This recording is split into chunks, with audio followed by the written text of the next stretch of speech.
Hello mayam ngasi ariba manipuri maitai longi wahanthok kunga mari suba saru adu ngasi yauchule adu mayam panama mana taminasi ngasi gi kunga mari suba kogi saru asigi legidaba wahi tara adu han hajarake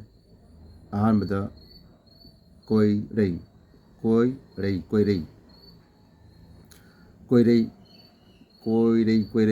anisubada kunung ahumsubada khon wawba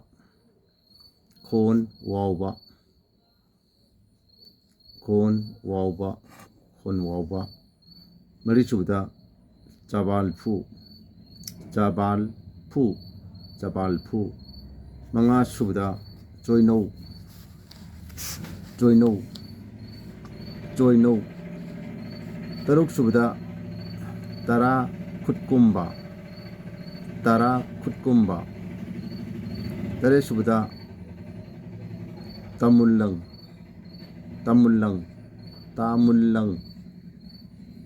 nipan subada tharau mapan subada nayu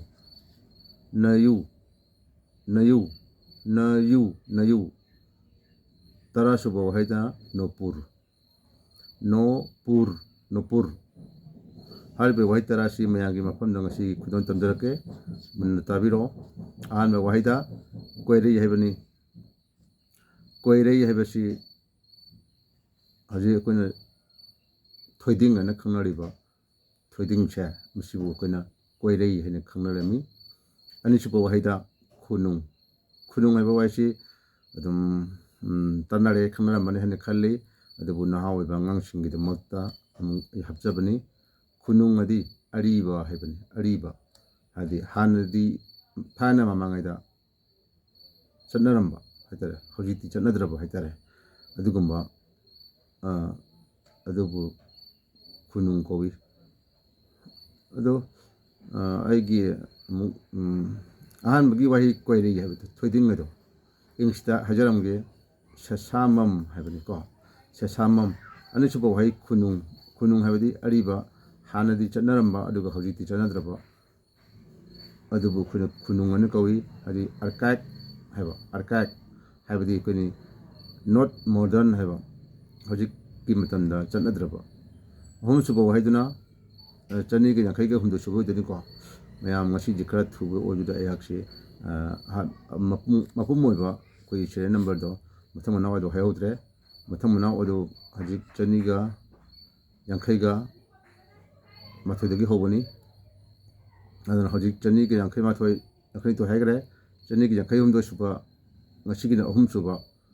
wahiduna khon wawba hebadi chin kamba hebadi khonda thiba english ta gana to utter option words yamna asinam thiba khonda thibudo wi phone wawba kawe chani ge yakhai ge mari suba wahiduna jabal phu kawe adi japan pujine kone chakthong chapuje si japan phu kawe chakthong saphu adi english ta cooking pot ase japan phu ane khangne chakthong saphu do chani ge yakhai manga subuda joinou haiba waisi hajik mitamda sungsin china gedre adebu wasi joinou haiba waisi kone hajik mitamda sana ane khangnariba english ta ga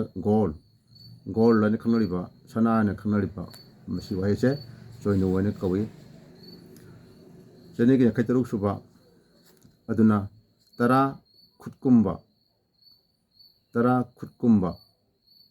khutkumba haibadi koina chak chabaje luk habaje masibu koina tara khutkumba hane khangnai english agana to take food chak chaba ase koina tara khutkumba hane khangnai chani ge yakhai tare suba wahi aduna tamullang haibadi lang haina hojik khangnariba ase tamullang kawe threat ana English har na threat chani ge yakhani ke nipan chubada tharau haiba wai si mamangai da koina sirinamba wai ni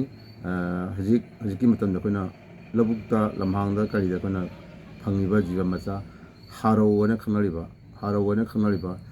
kogi jiba macha do madu koina tharau ana khangnarami English hagana cricket ana khangnai chani ge yakhai ge mapan chubada nayu haibani nayu haiba wai si hajik matam da koina nabudo haina khangnariba napudo nangi nabudo madu koina nayu haina khangnarami habdi insagana great grandfather haibani great grandfather je machi koina nayu haina khangnarami duga chani ga humpu suba arbe wahidna nopur haibani nopur habdi khong da siba leiteng haibani machi duga samna da khongji makal amani haitare khongji makal amani nopur je nopur khong da siba khongji adu koina nopur haina khangnai insagana anklet anna haduna hariba wahi tara si ngasi gi wana mayam dim kon da kudon tamjakre mathang hapta da mu mayam punamak nasi ngasi gi matang asida mayam dagi kana ya tamijari ya frei mane pak mani pun ya frei